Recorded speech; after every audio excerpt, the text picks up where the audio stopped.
ராமாயணம் பகுதி 92. ராமாயணத்தில் நேற்று 91வது பகுதியை பார்த்தோம். இன்று 92வது பகுதியை தொடர்ந்து பார்க்கலாமா? ராமரும் ராவணனும் போர் புரிய எதிரெதிரே நின்று கொண்டு இருந்தனர். அப்பொழுது ராவணனின் மந்திராலோசனையின் அமைச்சரான மகோதரன் ராமரை நோக்கி அம்புகளை ஏவினான். ராமர் அந்த அம்புகளை தன் அம்புகளால் தகர்த்தெறிந்தார். பிறகு மகோதரனின் படைகள் ராமரை தாக்க ஓடி வந்தன. ராமர் அந்த அரக்கப்படைகளை அம்பு மழை பொழிந்து அழித்தார். அப்பொழுது மகோதரன் மட்டும் தனியாக நின்று கொண்டிருந்தான். ராமர் மகோதரனை நோக்கி ஒரு கணையை ஏவினார். அந்த கணை மகோதரனின் தலையை துண்டித்து சென்றது. மகோதரன் அந்த இடத்திலேயே மாண்டொழிந்தான். மகோதரனின் மரணத்தைக் கண்டு ராவணன் கடுங்கோபம் கொண்டான். அவன் கண்கள் கோபத்தால் சிவந்தது. ராவணனுடைய படைகள் ராமரை சூழ்ந்து ஓடி வந்தன. ராமர் அம்புகளால் அரக்கர்களை அழித்து கொண்டிருந்தார். அப்பொழுது ராவணனுக்கு சில தீய நிமித்தங்கள் ஏற்பட்டன. அதாவது கெட்ட சகுனங்கள். என்னன்னா, ராவணனின் இடது கண்ணும் இடது தோளும் துடித்தன. ராவணன் கழுத்தில் இருந்த மாலை அழுகி துர்நாற்றம் வீசியது. இதெல்லாம் கெட்ட சகுனம். அவனுடைய இடது கண் துடித்தது, இடது தோளும் துடித்தது. கழுத்தில் இருந்த அந்த வெற்றி மாலைன்னு சொல்லிட்டு போட்டுட்டு போவாங்க இல்லையா, அந்த மாலையும் துர்நாற்றம் அழுகி துர்நாற்றம் வீசியது. இருப்பினும் ராவணன், இந்த மனிதனா என்னை வெல்லப் போகிறான்? நான் வெள்ளி மலையே அள்ளி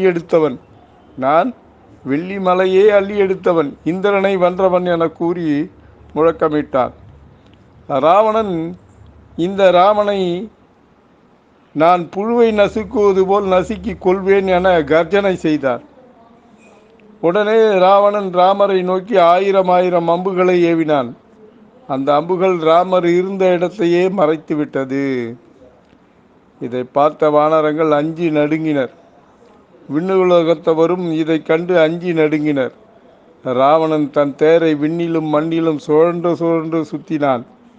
அதேபோல் மாதலியும் ராவணன் செல்லும் இடமெல்லாம் அவன் முன் தேரை நிறுத்தி நிலை தடுமாற வைத்தான். அந்த மாதலி ராவணன் அர்த்த சந்திர பானத்தை ஏவி ராமரின் தேரில் இருந்த கொடியை அறுத்தெறிந்தான். உடனே ராவணன் ராமரின் தேரில் இருந்த கொடி அறுத்தெறிந்ததைக் கண்டு மகிழ்ச்சியில் ஆரவாரம் செய்தான். இதை பார்த்த கருட பகவான் ராமரின் தேரில் கொடியாக வந்து நின்றார்.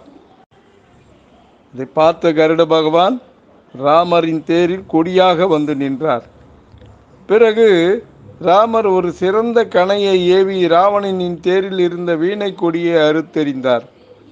இதை பார்த்து கோபம் கொண்ட ராவணன் ராமர் மீது தாமத படையை ஏவினான். இந்த தாமத படை புயல், மழை, நெருப்பு என மாறி மாறி சுழன்று கொண்டு ராமரை நோக்கி வந்தது. ராமர் தெய்வ படக்கலன்களில் சிறந்த அஸ்திரமான சிவாஸ்திரத்தை தாமத படை மீது ஏவினார். தாமத படை சிதறி வெவ்வேறு திசைகளில் போய் விழுந்தது. பிறகு ராவணன் ராமரை நோக்கி அசுராஸ்திரத்தை ஏவினான். அந்த அஸ்திரம் கோடிக்கணக்கான அஸ்திரங்களாக பிரிந்து நெருப்பு பொறியாக ராமரை நோக்கி வந்து கொண்டிருந்தது.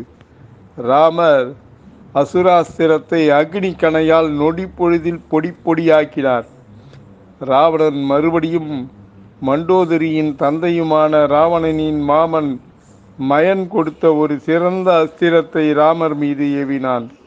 ராமர் அந்த அஸ்திரத்தை காந்தர்வ கணையை கொண்டு பொடியாக்கினார். ராவணன், இந்த ராமனை சாதாரண அஸ்திரத்தை கொண்டு வீழ்த்த முடியாது, நான் மிக சிறந்த அஸ்திரத்தை ஏவி ராமனை கொல்வேன் என கர்ஜித்தான் ராவணன். பிறகு ராவணன் மாயாஸ்திரத்தை எடுத்து அதனை மலர்களால் அர்ச்சனை செய்து பிறகு சிவபெருமானை வழிபட்டு ராமர் மீது ஏவினான். அந்த அஸ்திரம் மறைந்து அரக்கர்களை, அதாவது இந்திரஜித், கும்பகர்ணன், அக்ஷயகுமாரன், அதிகாயன், மூலப்படை முதலிய அரக்கர்களை எழுந்து ஆரவாரம் செய்வது போல் இருந்தது. இந்த அஸ்திரத்தை பார்த்து தேவர்கள் வானரங்கள் அஞ்சி நடுங்கினர். ராமர் இந்த அஸ்திரத்தை பெரிதாக பொருட்படுத்தாமல் ஞானாயாஸ்திரத்தை ஏவினார். இதனால் மாயாஸ்திரம் இருந்த இடம் தெரியாமல் பொடி பொடியானது. மறுபடியும் ராவணன் மிகவும் பலம் பொருந்திய சூலாயுதத்தை ராமர் மீது ஏவினான். அந்த சூலாயுதம் ராமரை கொல்ல வந்து கொண்டிருந்து ராமர் அந்த அஸ்திரத்தை பொடியாக்க பல கணைகளை ஏவினார். ஆனால் அவைகள் எல்லாம் சூலாயுதத்துக்கு முன்னால் பயனற்று போனது. சூலாயுதம் ராமரின் மார்பை நோக்கி வந்து கொண்டிருந்தது. இதை பார்த்து வானரங்கள் திகைத்து நின்றனர். தேவர்கள் இனி ராமர் உயிர் பிழைப்பது கடினம் என கண்கலங்கி நின்றனர். பரம்பொருளான ராமர் என்ற ஓங்கார ஒளியை எழுப்பினார். இந்த ஓங்காரத்தால் சூலாயுதம் பொடி பொடியானது.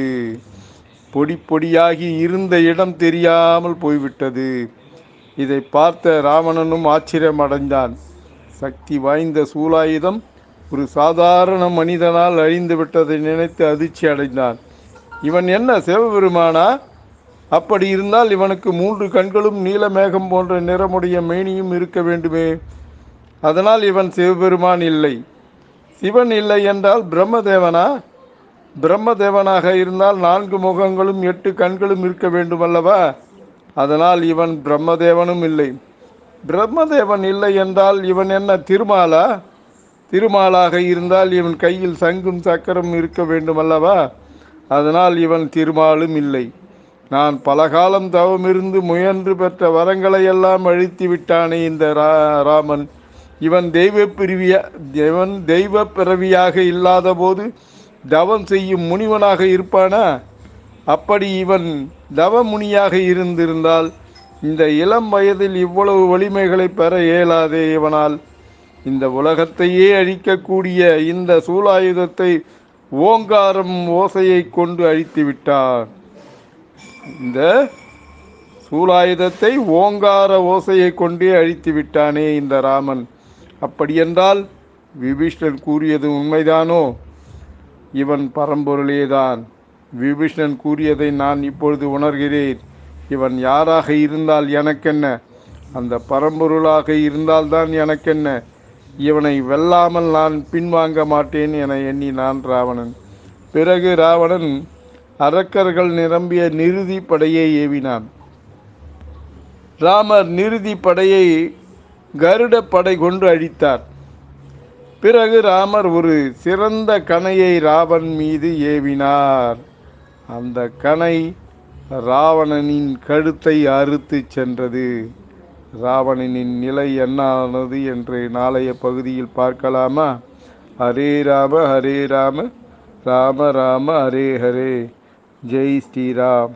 பக்தியுடன் எம் தணிகானந்தம், சேந்தமங்கலம். வணக்கம்.